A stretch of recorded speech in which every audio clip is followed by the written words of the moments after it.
All right, 7 o'clock, and I'll call the meeting to order.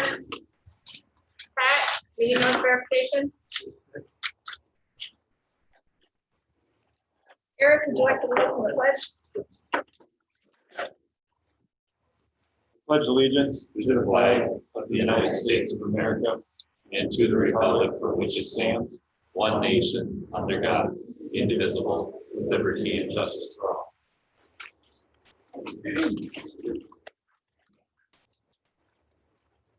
Jane, would you like to do our mission statement? Serve with passion to ignite creativity, innovation, and excellence. Roll call, we've got everyone except Sean tonight, as he's excused from board, and Ryan and Nancy. If everybody is here except Deanna, and she may be in remotely. I know she's on a little getaway right now at her house. Okay, perfect. Are both of our student reps on there? Do we know?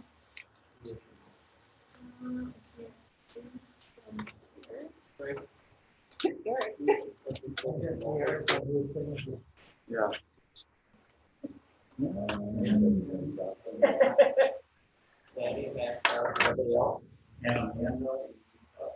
Yep, Maddie, Lisa Gerke, Amanda or Lisa.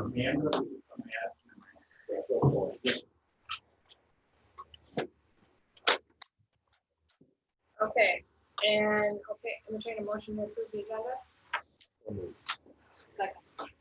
Motion by Ken, second by Robin. Is there any discussion? All in favor? Aye. And we'll move on to connection with the community. Board reports by high school student representatives, Maddie or Max. Maddie, do you want to go first? Sure. So on August 3rd, the Senior Exit Project Jumpstart Summer Class began. And that's every school day. There's content posted on Edmodo for kids that want to get ahead. And then tomorrow is the National Honor Society Blood Drive. That's being held from 10 a.m. to 4 p.m. Another thing that's going on in the community right now, especially concerning high school student athletes, is the new athletic director, Ryan Olson, and coaches for the cross country team, boys soccer, fall dance, the football team, girls tennis, and girls volleyball all sent out breakout sessions where they were able to talk to the students about what the beginning of the athletic year would look like. And as a student athlete myself, I found these videos really helpful. Another thing that's going on currently was online registration began. And from the parents that I have been talking to who had to register their students, I've heard it was very quick and easy, and as easy as it's ever been. And that's all. Okay, thank you. Are there any questions for Max or Maddie? Yeah. Max, do you know, is the session going online, is that going to replace the fall sports session that's usually required of all our students? I'm not certain on that. I can certainly look into that. But as far as I'm concerned, yes, that is replacing the meeting, as we were not able to have that this year. And Mr. Malata is shaking his head yes.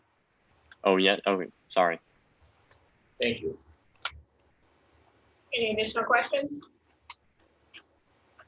All right, we'll move on to correspondence. And there.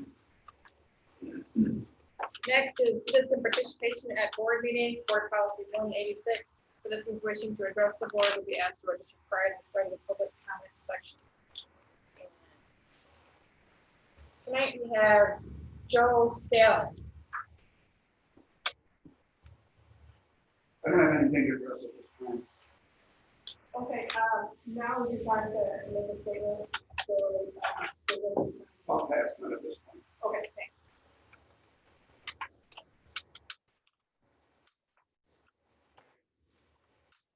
And next up is reports. Business Operations Committee. Tom, you guys met tonight. What did you decide? We talked about the Hyder Center funds, and which I know this we'll be talking about later on in the meeting, that we're gonna suggest to allow them to purchase their mics from SSC Music. Or use with it. And then we also discussed with Craig about the layout for the audio visual in the Hyder meeting room. And what he did is he put a little plan together that lays out what he's thinking and what we've been telling him and everything looks on track. We're expanding this one more to see if we can't get an interactive program, if there's something out there where the citizens can participate from their homes in our board meetings live. So he's going to check on that and then do a little fine tuning and just give us an update in about 2 weeks again and see where we're at. But we're getting closer. It sounds like everything's starting to come together about what we want. Okay, that's good news. Questions for John? All right, next up is policy committee. Can you led that tonight? Sure, I filled in for Sean tonight. We met and we talked about, Title IX has some changes, legislative changes, and so we reviewed policies that address both student and employee changes as it relates to Title IX. And it was just our first discussion. We continue to train our employees and look at how the policy will affect us. So, and that we'll have more for the full board at a later date. Okay. So what's our deadline to get that new policy in place? There is no deadline. We had to start addressing it by August 14th. Okay, all right. Questions for Ken? All right, we'll move on to CISA Board of Control. Jane? We met last week here in West Salem at CISA 4. It was our annual convention and which consisted of the normal convention items, nominations for members to fill the terms that expired. And we have the 3 terms that expired, those same people, Kevin Bauman from Monroe County, Don Cuomo from La Crosse County, and Larry Cyrus from Buffalo and Trumbull counties are filling those spots for another term. We had a presentation from Kay Hendrickson, Education Forward, Navigating the New Learning Environments for the fall of 2020. She had a lot of good information for us on that and different things that they're working on at CISA to help and support the districts. And our annual convention next year will be held on June 2nd. Followed that by our regular monthly meeting, and we administered the oath of office to the new ones elected in the convention. We also named our official depository and the custodian of our records. We appointed our delegates for the convention in January, and we also had a report from Kale on his meeting with state leaders regarding the face mask mandate. And he informed us that it really didn't have a lot of change for the school districts at all, didn't really concern us as school districts. And the summer projects that they have going on at the CISA office are moving forward as planned. They had some roofing done due to some damage from a storm, and then there's a new phone system that is installed and ready to go as well. And then Kale, along with input from the staff, completed a COVID-19 action plan that he shared with us. And that just outlines what everybody will follow depending on a lot of different situations. Other business included approval of meeting dates for our upcoming year. And we also adopted our new NAOLA policy. And our next meeting will be September 2nd. At CISA 4 in the Salem.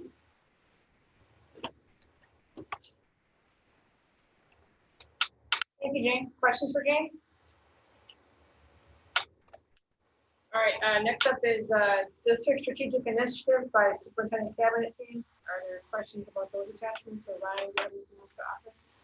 No, I guess if anyone has any questions as far as any of the updates that pertain in any of these, but I know that we've been working over the last 2 weeks, and all 3 of our building principals are meeting with staff regularly to start to have discussions of what the beginning of the school year would look like. So I just have a question on the high school one. It says we gave out 104 of 120 diplomas. Is that we had 16 that did not graduate, or what are the 104 were given out? They just chose not to come to participate in the pickup. So Okay. we've been contacting families and those also. And what as the kids not actually all committed to it. So it wasn't that they didn't deserve the diploma, it was No, there were that they 120, physically there just were didn't. 120 who met the qualifications. Okay. And that's one who did not, but Okay, out of the 104 people showed up that day and picked them up, so. perfect, and thank you for the graduation ceremony you were able to put on. I think our community supported that and was very thankful those kids had some semblance of a graduation. Our staff did really nice job. Yeah, I'd echo those comments. I think they got a lot of good positive feedback from parents in the district, and I think the participation was a lot higher than all of us thought it might be, so it Yeah. really seems like it's the right thing to do. Thanks for all your hard work. Okay, so if there's no other questions, we'll move on to the consent agenda, which includes minutes of the regular board meeting of July 27th, 2020. Invoices to be paid, resignation and retirements, hiring 3 elementary teachers, and parent contracts for the 2021 school year. Move to approve. Second. A motion by Karen and a second by Jane. Is there any discussion? All in favor? Aye. Opposed? Motion carried. We'll move on to discuss, consider, and take action if appropriate regarding strategic initiatives. The first up is a summary of summer school, and that was attachment G in your packet. I know that we have Lisa and Amanda on the call right now. There's some things in there about our summer school and our enrollment. Obviously, with the things that were going on, our enrollment was down, but I think everybody that participated, as far as our staff and as well as our administrators, tried to make lemons out of lemonade with this. I guess, Lisa, do you want to start or add anything with the elementary? Is Lisa on? I thought Lisa was. Yeah. Lisa Gerke, are you on the Zoom meeting? There. Hi, everybody. Maybe you can hear me now. Think I'd be a pro at this by now. Just, I guess, in addition to the report, because summer school just ended on Friday, and I did send an email to parents asking for feedback. So I'm still receiving those. I guess I could just summarize that parents that had their kids sign up for summer school were thankful that they had a resource and teacher support. It's nothing like summer school has been in the past, and certainly the message was that they wish we were on campus, as we all do. But I think, like Ryan said, we did make lemonade out of lemons as best as we could.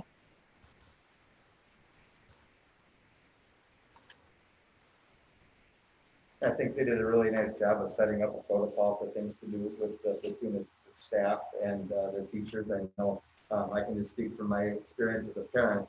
Our youngest did summer school, and they met every day with the teacher as a whole class, and then once a week they had an individual meeting with the teacher as well, along with assignments that they posted on Seesaw. So at the primary levels, they really got an introduction to that online format that they're going to be using as we go forward. And then I know, Amanda, did you want to add anything for the middle school at all? Just kind of reiterating what Lisa said.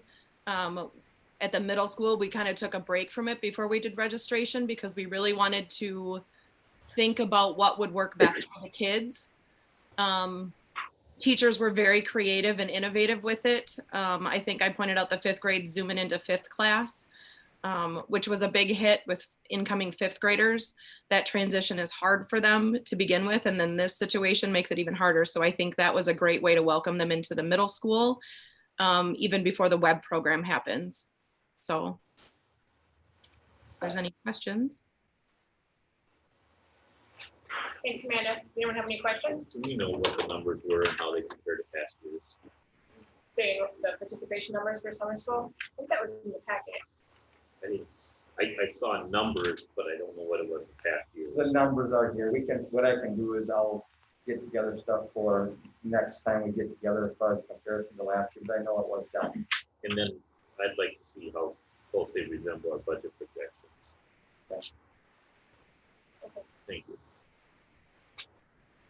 I don't have a question. I just want to thank them for all their hard work and dedication to providing a summer school program when it would have been quite easy to just punt and not hold it. So Thank you, Lisa and Amanda, for your efforts at getting that up and running for the summer. Thank you. You're welcome. Thank you. All right, there's no additional questions. We'll move on to item B, the 2021 school year, which includes updates on CRVA, back to school reopening, and staffing concerns. Brian, do you want to give us a summary update? And I don't know if Deanna's on here or not, and so I'll speak for her. Deanna, if you are on, you feel free to jump in at any point in time. But at this point, right now, there are 255 students that have signed up for CRVA. As we look at that, carrying it out through our buildings, really what that amounts to is about one section at our elementary school per grade level.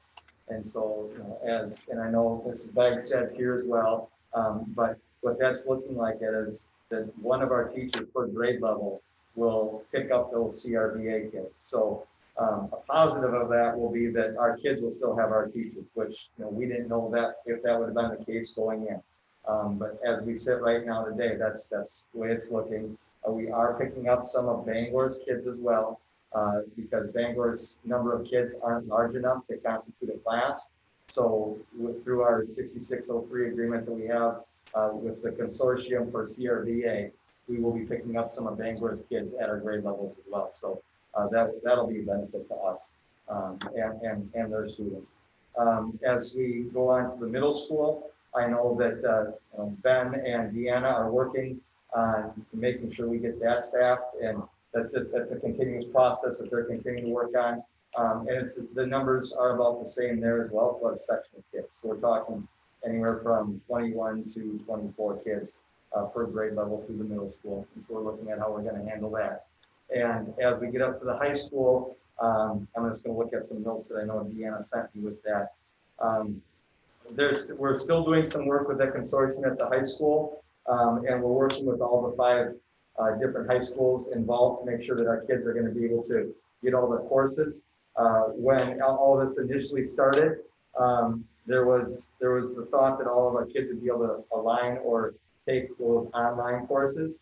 But obviously with everything going on throughout the country and especially throughout the state, a lot of those have closed up right away.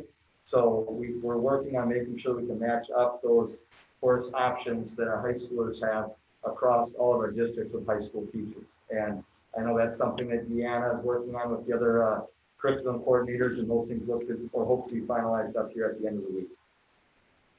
So that's the way things are looking at right now with the CRVA. How will we determine who that, you said we use our own teachers, is that going to be posted separately, or are you going to take a volunteers? I know Tammy reached out, and Tammy, if you want to speak to that, I don't want to take away too much of your thunder with that, but I know she reached out to the staff at each grade level, so I'll let you explain. I just reached out to each grade level and let them know how many students at each grade level affected the enrollment for our students alone. And after the district doing that person, potentially for semester, possibly this entire year. And we have every grade level, right? And accept that.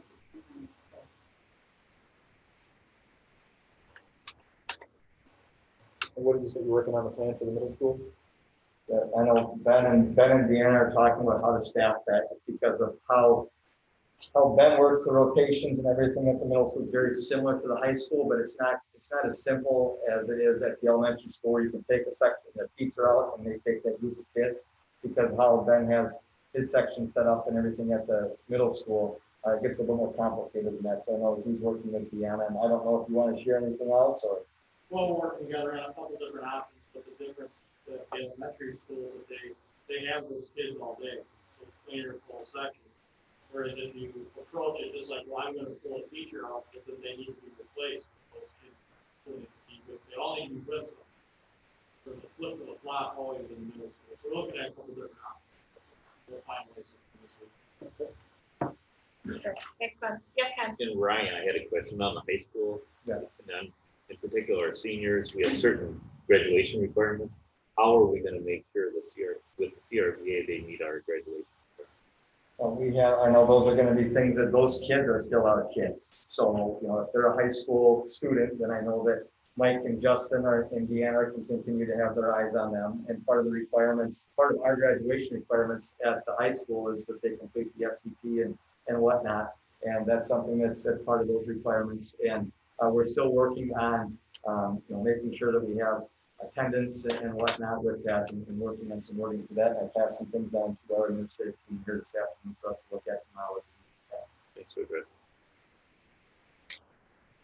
Any other questions? Okay. Other updates that you have or that? I guess, since 2 weeks ago when we were here, nothing has changed anywhere. I mean, I'm just joking. I mean, obviously, I think a lot of things have changed since 2 weeks ago when we were here. A lot has changed, but there hasn't been a ton that has changed with that. I mean, there's things that we know, and there's still a lot of things that we don't know yet.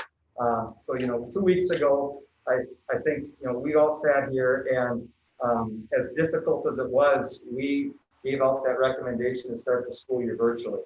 And as we sit here right now today, that hasn't changed at all because we don't have any further guidance yet of what we have to look at or what we have to work with. Obviously, if you were paying attention, you heard in the news last week that the COVID compass went away. We had a meeting with the people at Gunderson and Mayo and the county health department and county on Thursday, and that led to the press briefing on Friday. But as we sit here today, there hasn't been any further guidance. So as we await that guidance and wondering what that is and how that affects us within our school, and talking with our administrative team here this afternoon, at this point in time, until we get that further guidance, I think in order to provide stability for our staff and an opportunity to continue to plan forward, we still stick with the plan of starting virtually right now until we see what that guidance is and start to develop a plan from there. Because right now we're working with an unknown. Up until everything got taken away last week, we had some fences and we had some parameters that we were working with, but we don't have that right now. And the one thing that we can provide our staff is, the ability to plan as starting virtually. I think knowing that changes are coming are a positive thing because we can look at this and we can reassess when those things come out. But if we're sitting here today on August 10th and saying, okay, this is what we're going to do, I think that would be a little premature to do that because we don't know what that next step is going to be. So I guess as we sit here today, I just want to provide all of you the reassurance in the fact that we're still going to continue to plan virtually. And then when these plans come out, that we'll reassess those plans at that point in time and set a plan for coming back to school and getting our staff and students back in the building when we can see that and we continue to move forward as we know the parameters that we have to work with. There's questions and comments from there. Yes, Ken. So first question, are we at the same time moving in parallel paths with the option of if we could start on in school? And one question. Second question would be, if we were to make a change or a notice of change, what kind of time frame do you think it would take for us to switch over? For say that we did find out next week or the week after, would it take 10 days, 14 days, so we may have to start virtually and be able to switch over? Is there a time frame? I think those are things that, the time frame of what that will be is going to be how much or what changes are provided in the guidance that we have going forward. I can speak from the elementary perspective, and if Ben and Mike want to chime in here, but one of the big things that we look at the elementary is, what would a class size guideline be? Or are there class size guidelines? And if it comes out similar to before, if it's 18-1 or keeping those numbers low, then there's going to have to be some shuffling of things within our elementary school and moving some people to make sure that we can adhere to those. If it comes out that, it's 23 or like what our normal class sizes are now, then there might be some of that. But I think there's other questions as far as, how do our students move throughout the day in the building? And those are some things that we've already started talking about as an administrative team. But when we kind of had the rug pulled out from underneath us last week, we're kind of left with our hands up in the air at this point in time, wondering, okay, what's next? And, through all this, we need to make sure that as our students and staff come back, that we have all those things prepared for them. So that when parents drop their kids off at school, that we can ensure the fact that they're going to be as safe as possible and that we have all those things in place. But part of it is the unknown. And, you know, since we've been here last week, the thing that's changed is the compass has been taken away, but we don't have any answers after that. Thanks for being proactive. I'm sorry, what, Ken? I just thank them for being proactive. Okay. I didn't hear what you said. Yeah, it's kind of weird. Do we have all the measurements, square footage of our rooms like we talked about a couple months ago? Yes, we do. Okay, can we see those or? I can get there down in my office. I Okay, mean, just out of curiosity, Yep. if they have the 6 feet rule, how many? And you know, Tom did, I do have a program on my computer that breaks every single one of our rooms down for square footage and things like that as well. But I have all that stuff down in my office, so I'll be more than happy to share that out. I'm just curious, I'd like to see what, just how many we can fit if that happens to the recommendation. Other questions or comments on the topic of school reopening? I just want to be sure that we're prepared. We would have been in orange this week had we not had the compass go in, correct? That was what the county said. That's what they said. So technically, we could have started school under our orange protocol, but we decided to go virtual. I'm wondering if we're not going to need to revisit the length of time we've said we're going to go virtual. If we continue in low risk, do we still need 30 days in virtual, or can we shorten that to 2 weeks? So my comment is we need to be actively working on getting these kids back into school, because if it comes out at a low risk, I don't know that we need to go 30 days. Maybe we can shorten that to 14 days instead of doing the full 30.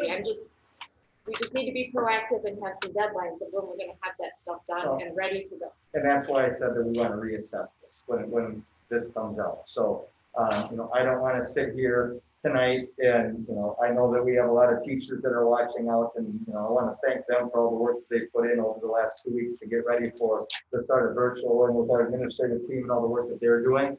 You know, but at the same time, I don't want there to be that apprehension that okay, once we get this release, that the expectation is that we're starting school on September 1, because we need to see what these things are and plan forward. But once we get these guidelines, like I indicated, that as an administrative team, we're going to sit down and we're going to reassess these things. And at that point, then we might be reassessing our guidelines or our deadline of, you know, October 5th start date. And, you know, the last thing that we want to do is keep our students and staff out of school longer than we have to.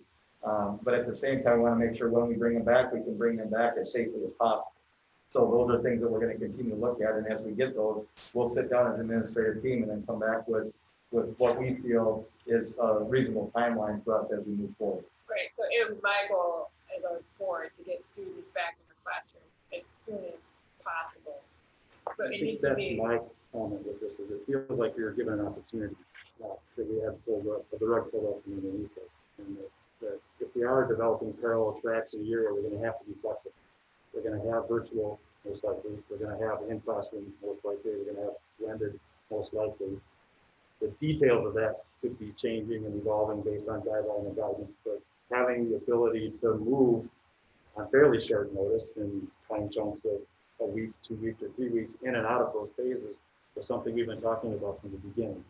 And so I feel very strongly that, you know, the relaxation of the guidelines and this community effort is going to probably present us with some opportunities that weren't on the table before. And I want to make sure that we're doing the work that we can to get, I mean, we've got an amazing staff here, and we all feel very strongly that the best place for our students to be is in the classroom in front of the teachers.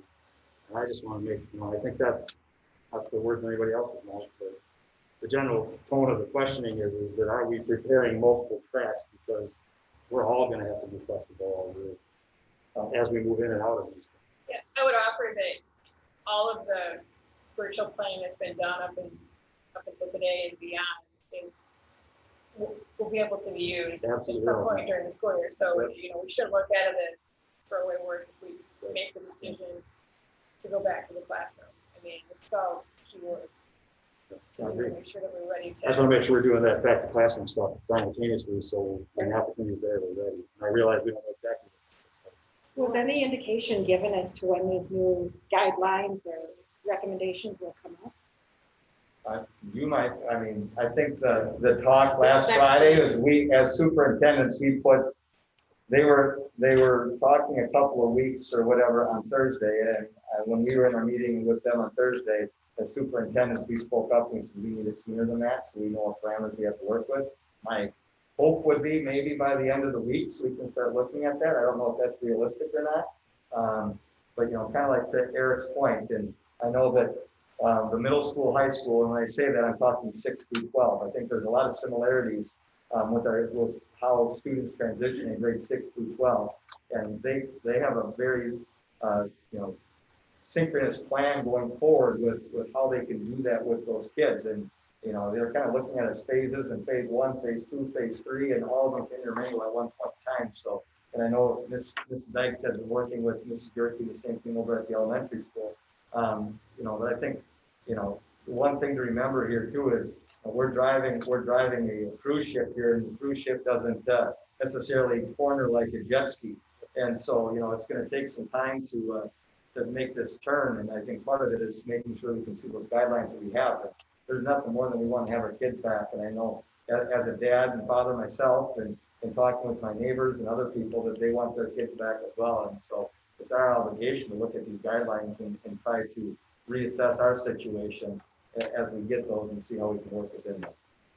Yeah, I think so. I think other districts are figuring it out, right? All of the districts and all of the counties around us are going back to school. The private schools in our district, in our county, are going back to school without these guidelines. They figured out a way to commit to do that. I just think we need to challenge ourselves to put ourselves in a position to be able to do the same. And maybe one point is, I think we need to thank the public, because the public did a lot to put some pressure on La Crosse County to get them back to the table and to come up with a workable solution. So I think we have, because I'm sure all the board members received many phone calls, and they all gave them the same direction. So. Well, and I think as we move forward and we think about our guidelines, this will be a fluid situation.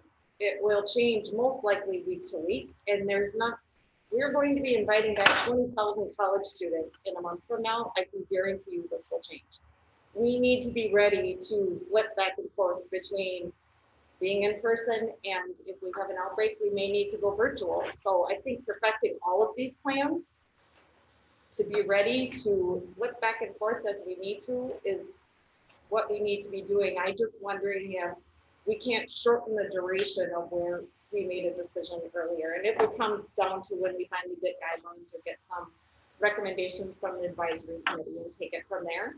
Exactly. I think we have to have that before we, as a board, can sit and make a decision to reverse the decision that we made previously for virtual. Because as much as we'd like students to be in class, we don't know what the recommendations are going to be. Well, there's got to be some lead time for parents and everybody else, teachers, staff, you know, everybody. You can't just tell them 1 week that you're virtual and the next week, you know, that's going to take some time.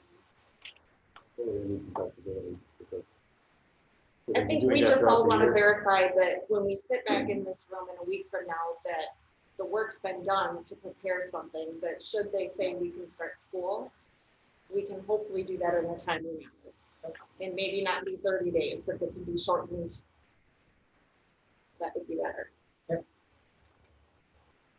Can I ask a question about the facility? Are there any barriers to physically being ready as far as, you know, the work that happens in the summer to prepare the building for students?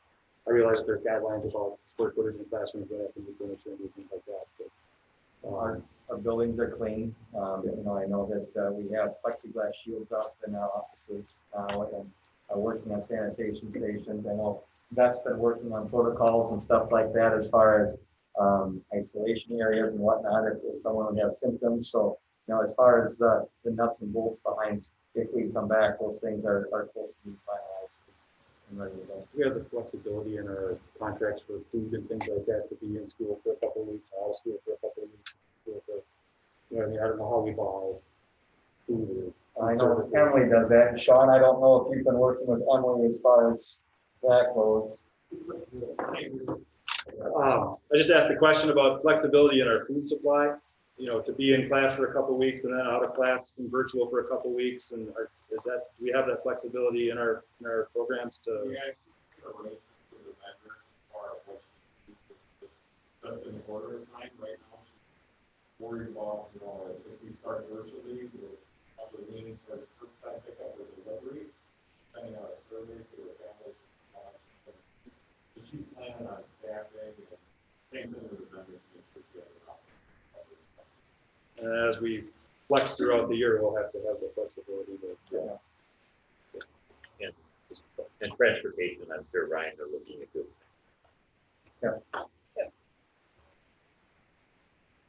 Okay, if there's nothing else, we move on to item C, which is co-curricular activities and WIA sports seasons. Well, these things are constantly changing. As Mike and I were in a meeting with Ryan this afternoon with the Cooley Conference. I think one thing that's been kind of a delay with some of these things have been, one, following the compass, and two, the fact of when we look at the Mississippi Valley and knowing that, or any of our conferences, especially with the Cooley, that we cross county borders. And anytime you cross the county border, you had a different change in metrics and a different look on things. And one of the things that led to some issues with the Cooley is that we stretched across 4 different counties. And what was, what might have been a tie that was binding us was freeing up, the counties towards like Vernon County where, Viroqua and Westby are, and they had pretty much freedoms to do whatever. So as Mike and I have been in these meetings with Ryan, I know that Ryan's put forth a great deal of time in meeting with the other area athletic directors.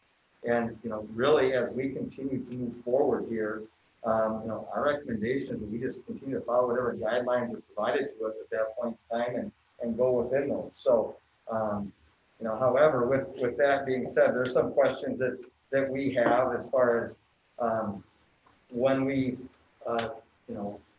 start the school year, whether it's blended or hybrid or virtual and students and whatnot with that, if it says it's okay for them to practice and what, I guess some things that we're looking for some feedback or thoughts from you on is, okay, what's that going to look like? So let's just say that, I'll just use my own son. Okay, if it's a day and we're doing blended learning and he's at home, does that constitute the fact that he comes back and goes to practice that day? Or are we going to make it something where if you're at school, then you can participate. If you're not at school those days, you can't. So those are questions that we still need to work on and look at. And I don't know if you have any thoughts on that to help guide any of our decision making as we talk about this. But those are some questions yet that we still have administratively. Are we anticipating that the new county and collaborative healthcare guidelines will address some of those for us? Yeah, so, knowing that cross-country starts on Monday and those other low impact that the WIA deemed, it's our suggestion right now is that we use the old compass at this point in time, although you can't find it online. I'm sure there's plenty of copies out laying about, and we have a couple anyway, that we use those old guidelines to start, the activities that we can, knowing that if we were theoretically in orange, of what that would look like on Monday with those low impact areas, and then await those future guidelines that may come out. I also do know that the board of directors for WIA is meeting on Friday, and they're talking about a possible announcement with that. So, some of these discussions right now might be premature as other directives or guidelines may come out here towards the end of the week. But, just to continue on and knowing that, we just talked about school going forward. It's the same thing. We know that co-curriculars are part of our school day. And, I guess at this point, we look at those guidelines and follow those guidelines as we go forward. And if somebody else tells us it's okay to do those things, then we go ahead and follow those things, and it's okay to do those things.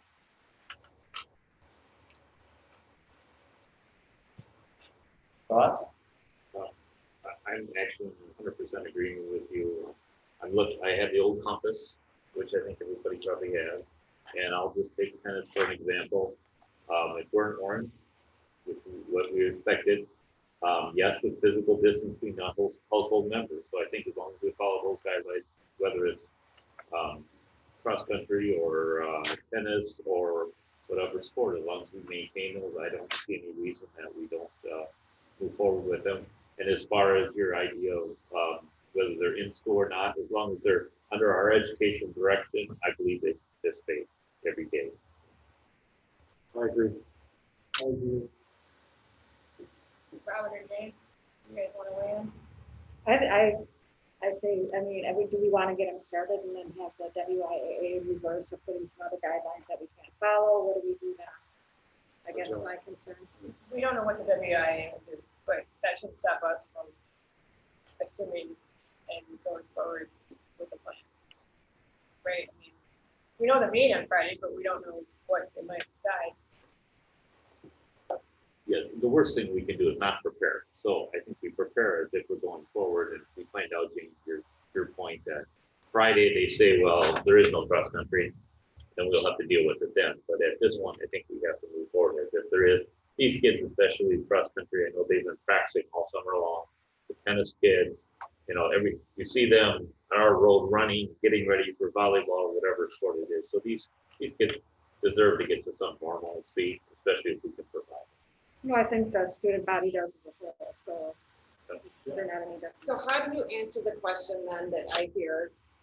If these kids can be in sports, why can't they be in school? Well, my answer to that at this point would be the last time that we sat down and we met about how school is going to start. Okay, the decision that we made together was the fact that we were going to start virtually.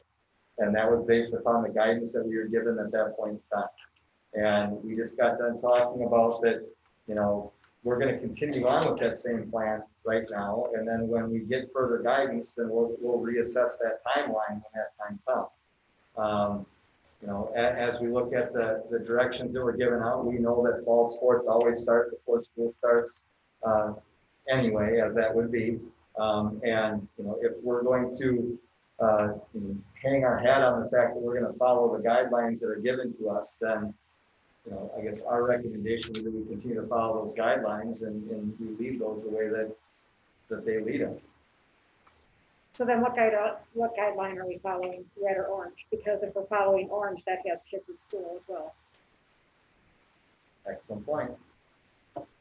So either we're following red for everything or we're following orange for everything, would be my suggestion. The orange guidelines would be distance learning when possible, no gathering greater than 15 active monitoring student staff required, minimum operation only. So that's a lot different than. And part of the reason that we voted to go virtual, or I asked us to do that, is so we could provide some stability for our staff. And the unknown of what we would have going forward for our staff, having them in constant flux isn't preparing us to be as successful as possible for our kids. And so part of that was to provide some stability for our staff and for our parents. So we wouldn't be waiting late until August or until this time to be making a decision for that, because we felt like the last time that we were here at the end of July, it would give our families a month to prepare for that as we continue to move forward, and a month for our staff to prepare to go virtually. So is there any of those sports that have to use our building? Because again, if we're going to say we're under red, where our buildings are closed, so they can't come in. But if we're in orange, they can. So I think we have to decide which. If we're saying we're in orange, but we've made the decision to start virtually. Right, and orange would require physical distancing between household members. So we would have them, our principals relay that, or athletic director to our coaches, so they know what guidelines they need to follow in order to compete. And if they're found they're not following them, then we're going to have issues. We have to remember is that the reason the board voted the way it did is because our legal and our insurance has told us that we are not covered financially if we have an outbreak, if we're not following a set of guidelines. So we are following that guideline for that purpose only. So, because I will say I would love to see school open, but I will not risk the financial stability of this district when we do that. But we're currently in orange. Well, I think what Ryan said too is more of it was also to prepare our staff. Yeah. I mean, you made a great analogy earlier, turning a jet ski versus turning a cruise ship. Completely two different things.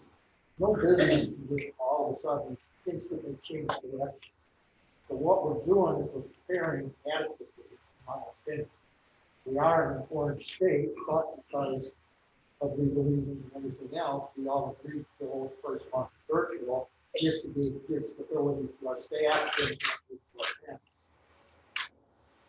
If I can interject just for a minute, so as soon as we get whatever updated guidance from the county and healthcare partners, we will be scheduling a special board meeting to discuss that plan and what our options might be as far as reversing course in some fashion and starting earlier first and foremost. So when it comes to our liability, we were in red, we made the decision in red. What is our liability of running our sports versus our liability of operating our schools? Are kids that are involved in sports covered? Do we have liability insurance for them?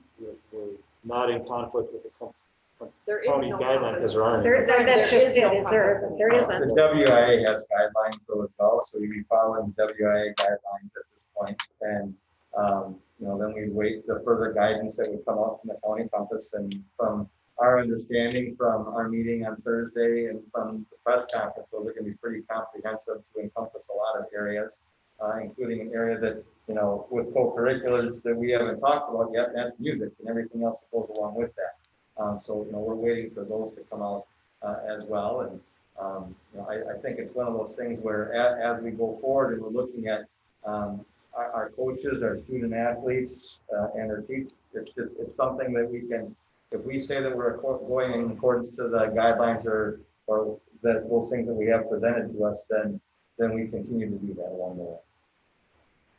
But I think that right now we don't have guidelines, so are we making a decision based on no guidelines just because we can reflect on what red meant or what orange meant last week? We do have guidelines, the WIA guidelines, which are the guidelines we fall under when you don't have a cross-country guidelines. Do we know that for a fact?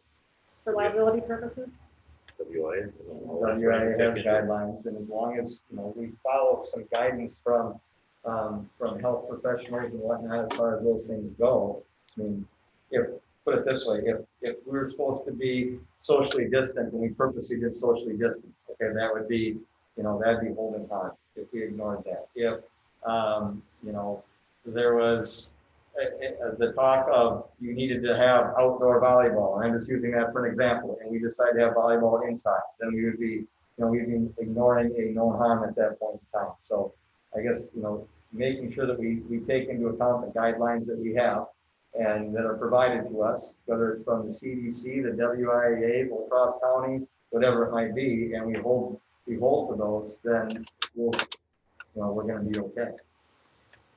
And the only two sports affected right now as of Monday are cross country and tennis. Believe.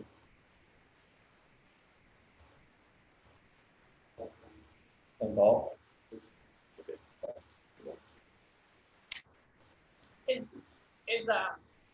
Is this on here for a board decision or more of an informational?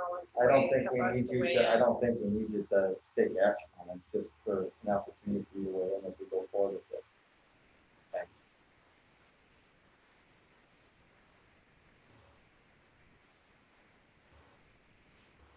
So without action, they're just gonna go ahead and start. Is that what you're saying? That's what we'll do now, and if you told us no, then we would say no, but I just wanted to propose to everybody and provide information of what our plan was going forward.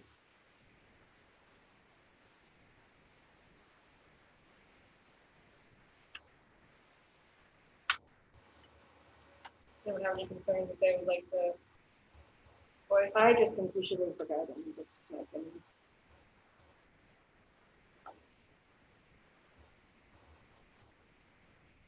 Or at least wait, to at least find out for sure that we are covered. Our liability covers us if we are following any guidelines because we don't have any. From our county health department. What if the WIAA change their guidelines? I guess would be my question. What are they based on? So is it just statewide, here's your guideline? Those were things that went into the county compass. So as you looked at the old county compass, the things that were high risk, low risk, medium risk, I think was the way that they had those all set up. And as we looked at our compass, those are the things that were authorized within the old versions of the contract.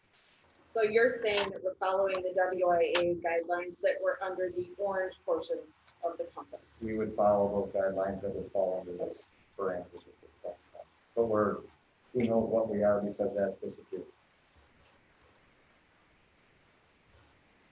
But this is where we've been back and forth with all this and having these meetings between the different schools within our conference for the Cooley and the MDC for football and trying to get things figured out. And I know that we've gotten feedback of why we waited so long. And, we've waited to this point because, we were waiting to see what was going to happen with everything. And, it's one of those things where I think as we continue to go forward, that we need to hang our hat on what are we going to follow. Again, I feel like the removal of the compass gives us an opportunity to do this as long as we do it safely. I think we have guidelines to do it safely, so we should. Right. In a phone call to legal would not hurt. I talked with our lawyer today for quite some time. Perfect. Thank you. Okay, so we covered that. Concern. Good change. Okay.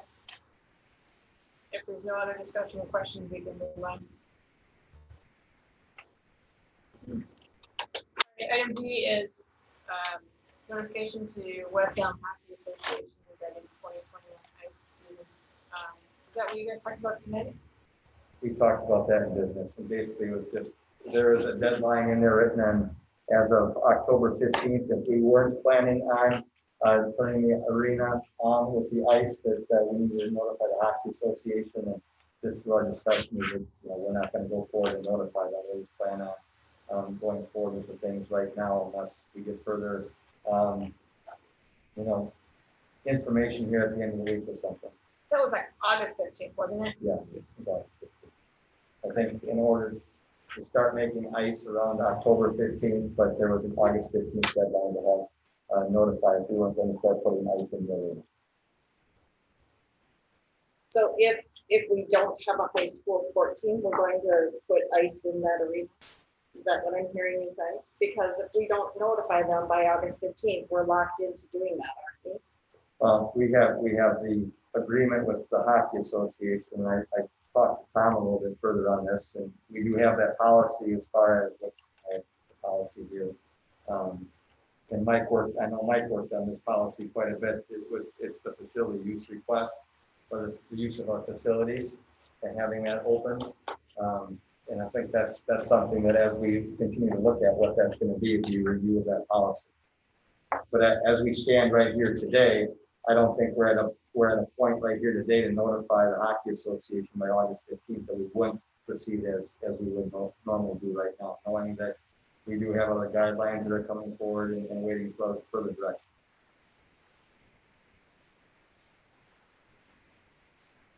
And we do So- have the right to cancel at any time.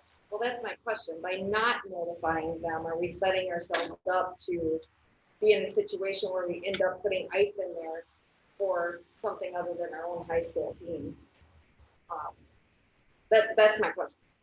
So I can reach out can to you the Hockey notify them on the Association. 15th that it's, depending on what comes out with the guidelines and that, as long as we can continue with our own high school sports, yes, we would put ice in there, but I don't know how you guys feel about it. I mean, it's, No, that wasn't the purpose. And we actually had a board discussion about this about a month and a half ago, where if the village or Park and Rec wanted to use facilities, we all ruled that they can't because they're not affiliated with the school district and they're not liable as a school district.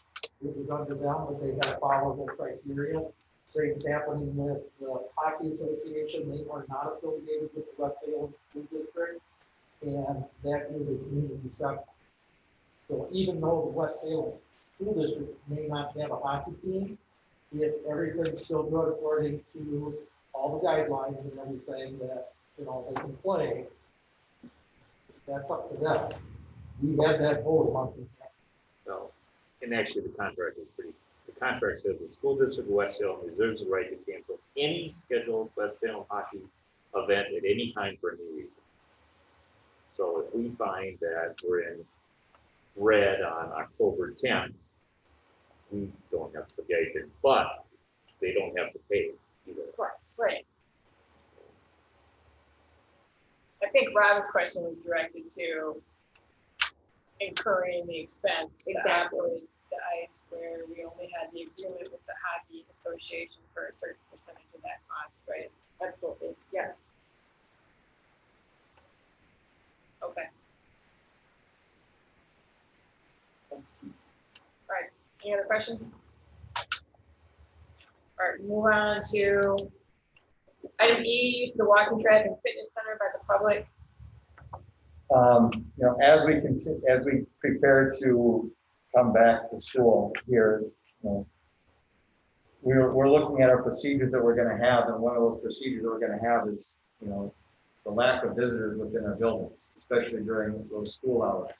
And I just wanted to bring it to everybody's attention here, because I'm sure that you're gonna get questions and whatnot about those facilities, but you know, the hours of the walking track currently are Monday through Thursday, 5 to 7 in the morning, and then 3 to 9 at night. And then on Fridays, it's 5 to 7 in the morning and 3 to 7 at night. And just knowing that we're going to reschedule some of those hours around the time that we have students within the building to make sure that you know, we keep our students, as safe as possible during those situations. So rather than just change that, I wanted to bring it to everybody's attention as we look at, you know, our public facilities that we do have, if we have students and staff in the buildings at those points in times for educational purposes, that we would adjust those fitness center hours around the times that our kids would be in the buildings. And they're currently closed. We won't start opening those up until we start in person. Until we get further guidance and whatever what that would be until we open those up. They're closed. Okay. And so the change that you're proposing then is during this school hour day from 7 to 3. As that long we as- would allow walking track individuals. Yes. Okay. While school would be in session, we won't want people up around their walking track because we're going to limit visitors and limit that contact to our students at that point in time. It would still be, the proposal would be that it would still be open then before school and after school for Yes. use. Yeah. But the walking track won't be open while we have kids in our gymnasium during the day. And I truthfully, I would actually, depending on what severity we're on, I would question having it available before school because of the issue of having to clean the facilities then before the kids actually enter. So the last thing you would want would be someone infected walking between 5 and 7 in the morning and then having that up there the rest of the day. But it may be something we could consider, because if we had them in there after the kids left, that would be fine, and then we could clean the facility before the kids come the next day. Sean and I can talk with David and our maintenance staff and seeing if they would be able to have enough time to clean that in the morning, and if not, then we could adjust those hours at that point.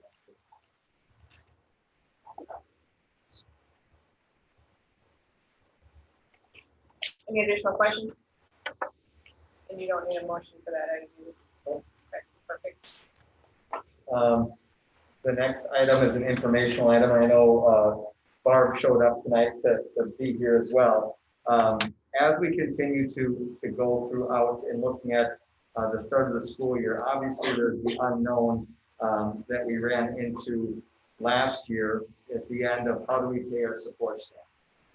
And you know, last year we elected to continue to pay our support staff all the way through the end. And as we look at the unknowns at the start of the school year, knowing that we're going to start virtually and then reassess that when that time comes up, that same question comes up for our support staff. And so I'm bringing this as information tonight. And Barb, if you want to chime in at any point in time, feel free to chime in.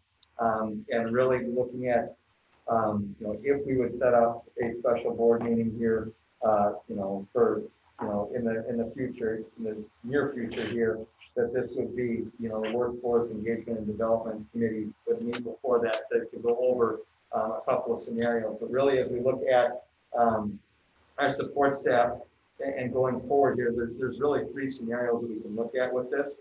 And I just wanted to bring it to your information, and we'll make a decision on this at a later point in time. We can continue to pay our hourly staff regardless of the work available for them to do, as we did to end the school year. And we continued to pay them at the end of the school year last year, because if we were to lay anybody off in March, we would have paid unemployment up until the time we should be paying unemployment for them for right now. So it was advantageous for them to continue to get paid and advantageous of us, so we didn't have to pay unemployment all the way through the entire course of the summer. But as we look to start the school year, we have the option of continuing to pay them regardless of the hours that they work.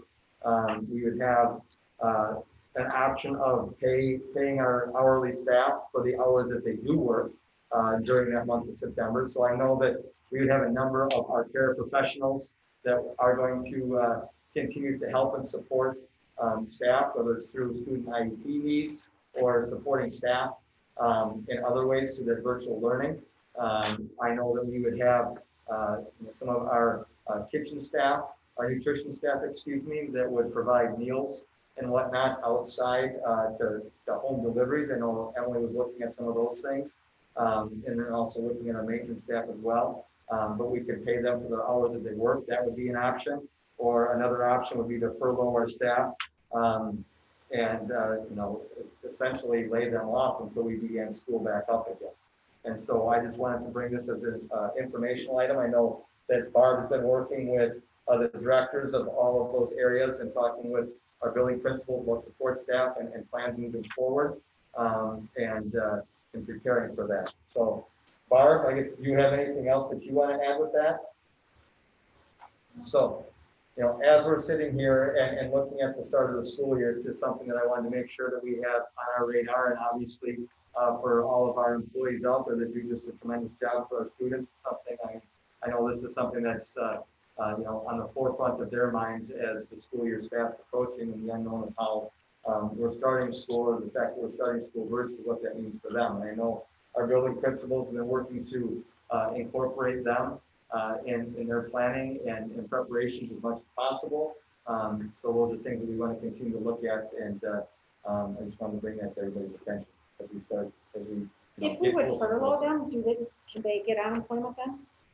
What they would do is they would get unemployment up until the time that we'd employ them back again. And I don't expect answers tonight, but when you come back at a future meeting, I'd like to know the economic impact of each of the options.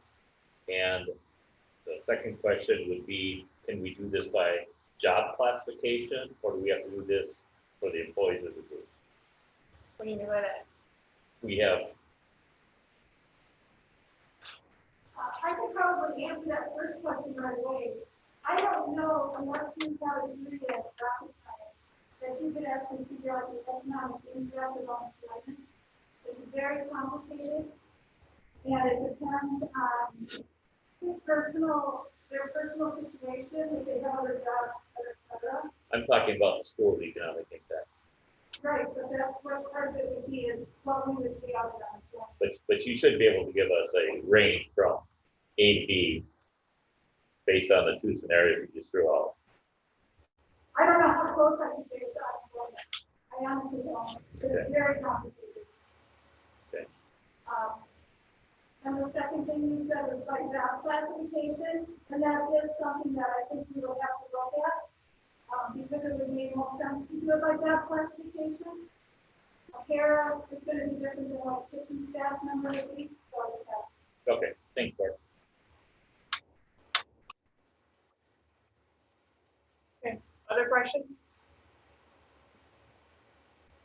So we would look to have a special meeting, and I know that Pat's reached out to our engagement and development. Are these decisions to be made internally, or is it? Excuse me? Are these decisions going to be made internally, or are they going to be brought in front of the board? I think that we'll provide a recommendation to you when we come to that workforce development. Okay. Okay, thanks.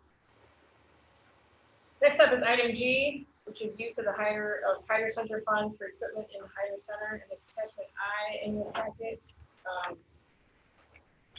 Tom, you want to tell us about that? Yeah, so basically what we did is we tabled it last meeting, and the reason we tabled this issue last meeting is we were trying to see whether or not we could incorporate the microphones that the Hyder Center needed with the microphones that the Hyder meeting room. To be short and simple, no. They're not compatible.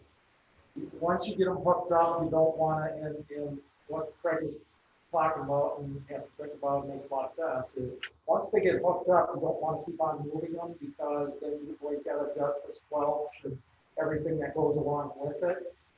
It just doesn't work like that. So basically, we came to the conclusion with business operations to suggest that to go ahead and allow them to purchase the microphones through SSE. I guess if there's any questions on to why. We still got Craig here, I believe. Yep. Are there any questions about any of that? Or? My only question was, we spoke about the Hyder boardroom being more of a mobile system. Is that still what we're looking at?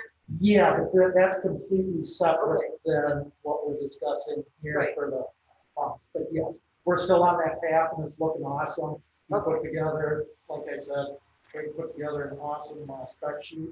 So the microphones you're talking about that need to be left for the in place auditorium. are solely in place for the Hyder Center Correct. auditorium. Okay.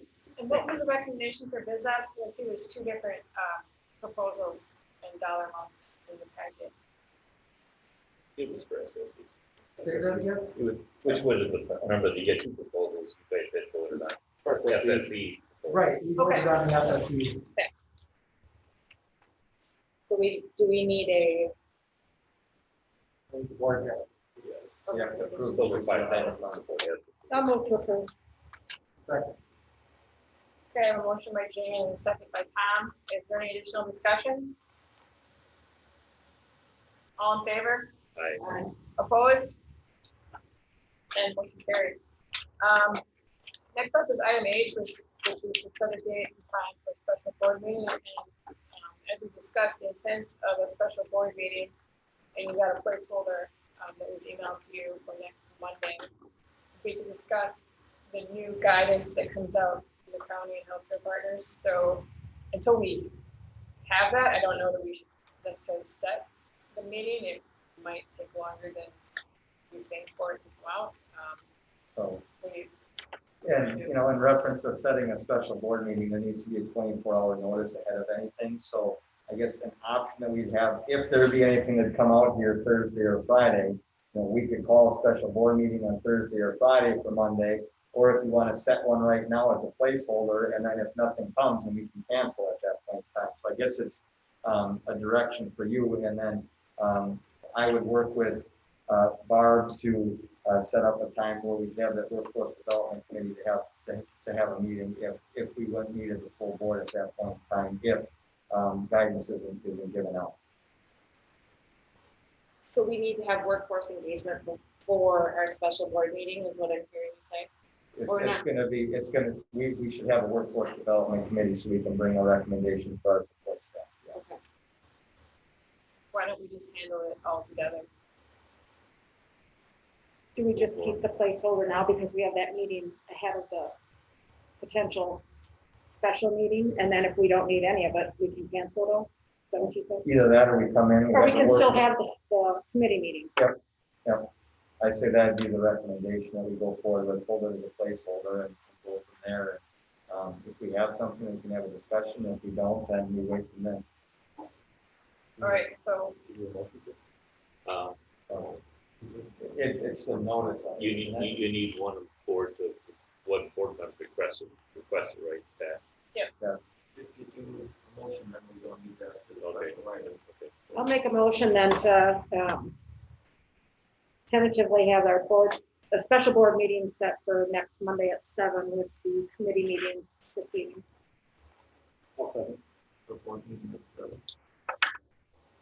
sure, but unless we have another reason why we start at 6, 7's fine, isn't it? Would just be the one committee, right? Yeah, we can do that at 6:30. Right.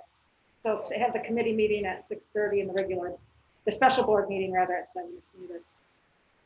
All right, I have a motion and a second. Is there any additional discussion? All in favor? Aye. Opposed? And motion carried. Next is our list of to-do items. Are there any that we need to add to our action item list? And any updates on when we might see some of these come before the board? Well, once we start the school trips and stuff, that will be taken care of once we have guidance and everything else. We can start to cross some of those off once we get there. You know, we have that reopening plan coming up. We still need to talk about some group fees, and those are some things that I'll continue on with Sean here over the course of the next week before we have next board. And Ryan, I don't know if you consider a WIA update, would that be part of the school reopening for fall? Would it fall under that? I can. Yeah. Okay.